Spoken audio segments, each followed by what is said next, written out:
Greetings, Ashen here with another Comic Books in Review. This week I have once again picked out my top 3 titles.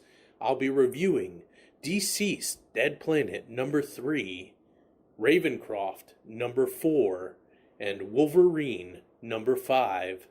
What a nice lineup, huh? Wolverine will be my featured comic for this week, so I will be doing an in-depth review of it by going over some of the story with you. But to begin with, let's talk about DCeased Dead Planet number 3. This issue was pretty brutal, picking up with the aftermath of Plastic Man attacking all our heroes. But things go from bad to worse as our heroes are introduced to new, villains, I guess. They seem to have a plan and an army of hyper-powerful machines on their side. I thought this was another great installment into the saga of DCeased. If not, then maybe you better go back and check out the story up till this point, because I do highly recommend you get this, but without context you're going to be very lost. Alright, on to the next issue, Ravencroft number 4, written by Frank Thierry. This is another series I've been enjoying so far. The story is great, the art's pretty good most of the time, but I do think the artist relies too heavily on 3D models sometimes. When he lets loose and we can see his real art style, it's far superior to what he puts out a lot of the time. And I do feel that aspect holds back this comic, but doesn't stop it from being enjoyable. Aside from the monster mash that's currently going on, I do like how they rehumanize the leader of these creatures. And in the end of it, you can kind of argue that his intentions are noble. So if you've been reading Ravencroft thus far, I have no reason to not recommend this issue. Anyways, let's get on to the next title.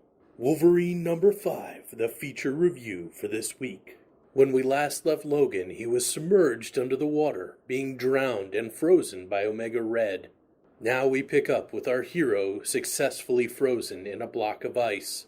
A group of vampires has succeeded in their goal of obtaining some of Logan's blood. They need it to make themselves stronger for a time. However, once they got what they came for, they leave him cold and frozen. That is, until he's discovered by a group of teens who are also vampires. They abduct Logan, and it seems like they're going to be using him as some sort of an eternal juice box. But in their careless transportation, Logan's prison is weakened, and Wolverine, being ever the opportunist, breaks out. After a quick chase, Wolverine finds out that these teen vampires had no intention of harming him. Rather, they would have freed him themselves. They don't even drink human blood. Rather, they're rebellious, and whenever they hear the call of their master, they drown it out with heavy metal music. In discussion, Logan finds out that every town in this area is being cleared out one by one. These vampires are assembling an army, and it has to be stopped. So Logan and the teen vampires go on the hunt to the last town in this area. They arrive, and there is a brutal confrontation, but I'm going to leave it off there.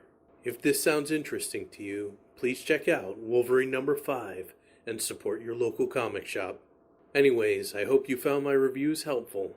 Maybe I shined a light on something you may not have thought about.